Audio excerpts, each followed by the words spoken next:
Hello everyone, welcome to the Hypergamous Journey. My name is Denise. Happy New Year! Woohoo! 2024 is on its way out in a few hours and 2025 is on its way in. This video is about the Later Daters, episode 4. And this is my last episode on them. Even though it's 8 episodes, I don't want to do 8 episodes all the way. So this is my last episode. Episode 4 opens up with Anise and Bill. Anise is 62. Bill, I didn't get his age. I think he's 59 and he's white. And he said at the end of the date, when they were discussing with the producers, like why there was no match, he said he had no chemistry, though they had a lot in common. He liked the way she dressed. She was confident, well-dressed, but he didn't have any chemistry with her. And he said it was a negative that she had not dated a white man before, like as an adult, that she had not dated a white man. And he said that he only dated Black women. So she didn't consider that a negative, that he only dated Black women, but he considered it a negative that she pretty much only dated Black men.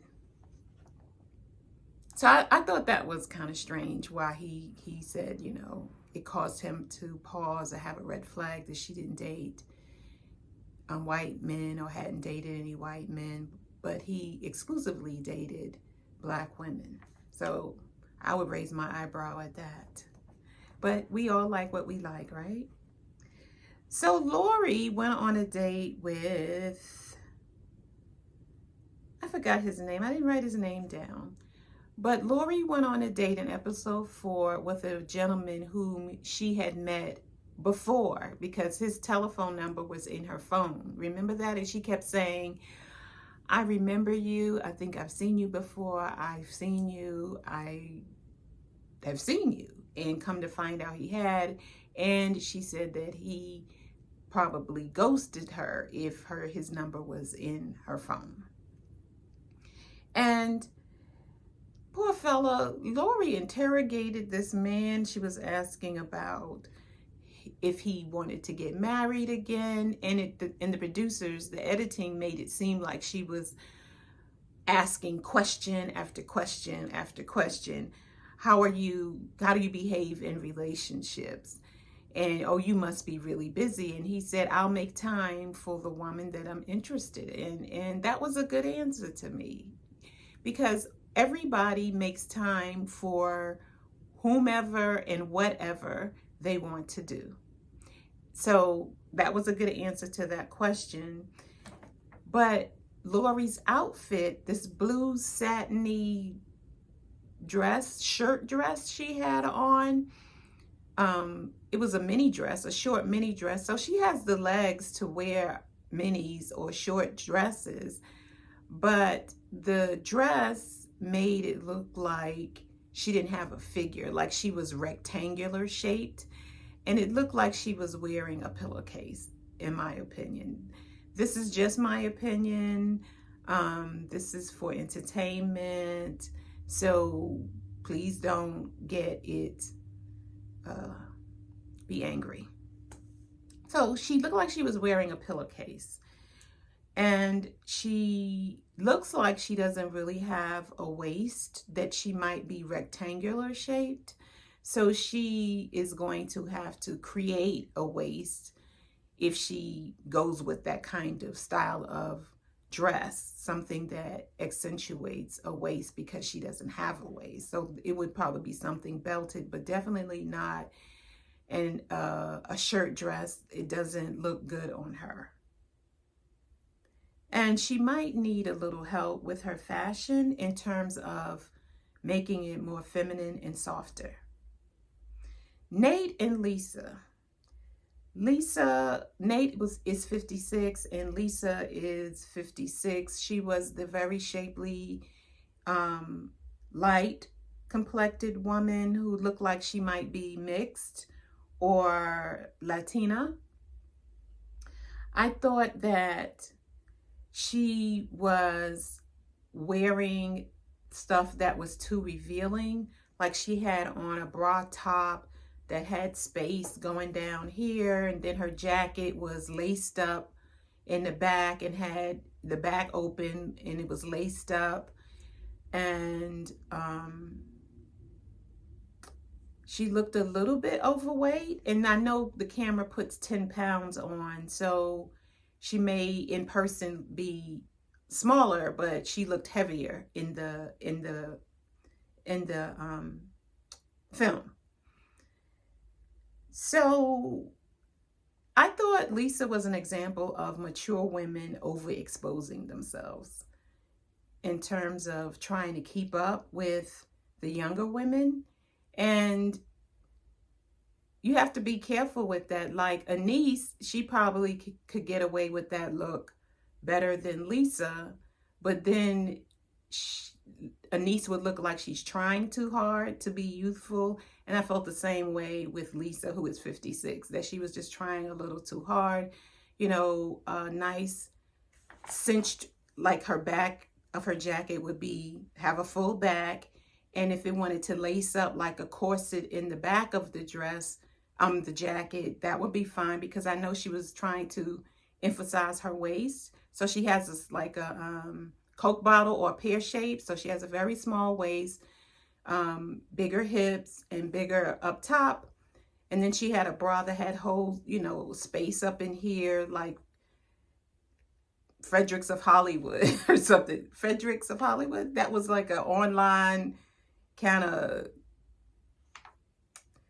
stripper kind of thing. So store many years ago. I don't even know if Fredericks of Hollywood still exists, but it looked like that. So it looked like she was trying too hard. And she had 2 kids that lived at home who were in their 30s. I'm like, wow, you know, and then she didn't explain either about, well, you know, they ran into a little financial trouble or anything like that. And of course, she doesn't have to tell her children's business on Netflix, but I'm just saying she didn't offer any explanation like, yeah, they ran into some difficulty and they're back home and I expect them to be leaving within the next year or whatever. But she didn't offer anything like that. And because Lisa looked like she was mixed or Latina, you know, culturally, that may be just what happens if she's Latina, that your adult children can stay with you, because it's not uncommon for them to live in a multi-generational home, something Black folks used to do but seem to have gotten away from. Like 3 generations, 4 generations would live in one home, and it works because there's somebody there when the children come home from school and can help them get started with their homework, give them a snack or an early snack before dinner, and maybe that person could get dinner started. So we used to live that way many years ago. We used to live 1 or 2 generations ago. We used to live in multi-generational homes, and it worked. So yeah. Now, Lori and Ty. Oh yes, that's the entrepreneur. Lori and Ty, who the man had his number in her, she had his number in her phone. So when Lori was interrogating him, she was like, what is it like to be in a relationship with you? Those are like really deep questions for the first date. What is it like to be in a relationship with you? And you could see Ty's facial expression. He's like, and then he said, you know, will you get married again? And he's like, sure, if I met the right woman. And that's a good answer. Most men say that. They don't want to say, no, I'll never get married again to you, a woman that they just met. So they don't really know what you want what you're looking for. So they don't want to run you away. But that's what they say. It's like, yes, if I met the right person. And I really believe they mean that if they met the right person, but they might have to go through 150, 200 women over many years to find the right one. And then they might find the right one and still not marry her.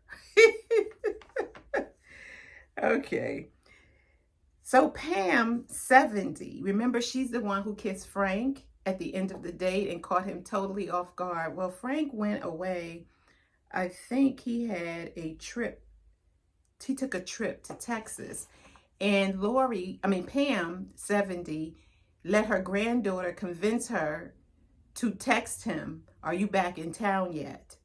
Not a good move because she kissed him first. So to me, that said, I'm desperate, I'm thirsty. And now her granddaughter is texting him, "Are you back in town yet?" So he's like, this woman is too much for me. She won't let me chase her. And I didn't think he really was attracted to her like that.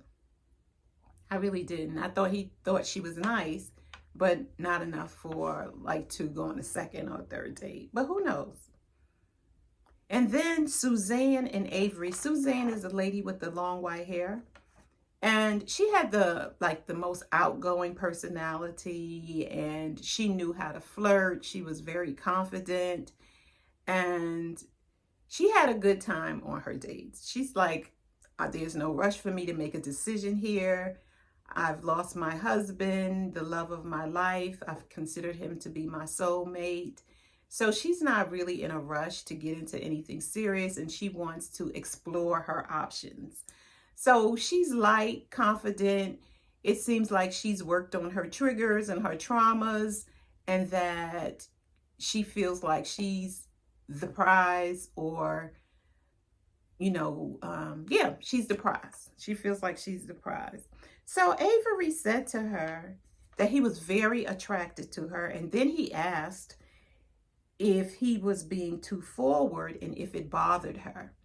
And so I felt like he was trying to self-regulate, and if he was revealing too much of his feelings, or he was making Suzanne feel uncomfortable by revealing his feelings for her on attraction to her, chemistry toward her, then he would have backed off, meaning he would have minimized how much of his feelings that he would share with her, which is a good sign when a man is checking in with you to see if he is revealing too much and making you uncomfortable, or if you are okay with him revealing his true feelings for you. And I thought that was being respectful towards Suzanne and showing in a small way how much he liked her. And also his asking her if it bothered her showed his ability to self-regulate, to be in touch with not only his feelings, but the feelings of the other person by asking, "Is this too much for you?" And so Suzanne was fine with it. So then Avery brought up out of nowhere, like I rewound that section where he brought up about having a threesome. And I said, now, did he lead up into this threesome, or he just plucked it out of thin air and said, well, I'm going to talk about threesomes? So he brought up having threesomes, I feel, to temperature check Suzanne and to see what would be her reaction to him bringing up threesomes, and also gauging from Suzanne's reaction if he could go further in discussing threesomes with her, and also to see if she was the type of woman who was still interested in intimate relations. And Suzanne said, why would you bring that up? And so her reaction wasn't that of a prude, but she did want to know, where did that come from and why did you bring that up? But I think he was just checking to see, I really am attracted to her, Does she still like intimate relations, or is she done with that? Because I really want to do her. And that's it for episode 4 for me. And I just want to let you know that I am hosting a coffee social Saturday, February 15th at 1 o'clock at a coffee shop in Atlanta. And it's going to be fun. The twist is that I'm asking everyone who attends to bring someone who is single and of the opposite gender. So for a woman, what that would mean is you would bring a single male sibling, relative, family member, or coworker. And for a woman, you would bring a single male coworker, friend, family member, cousin, coworker. I may have said that already. So that we can have an even number of men and an even number of women making connection, talking about things that they have in common, and possibly leaving with someone's telephone number. Yay! So I will see you on February 15th. I will link in the description more details about the event, but I'm very excited about it. And tickets are like moving. Tickets are moving, and we're 2 months out. So don't wait. Go ahead and get your ticket. And I will see you in the next video. Bye.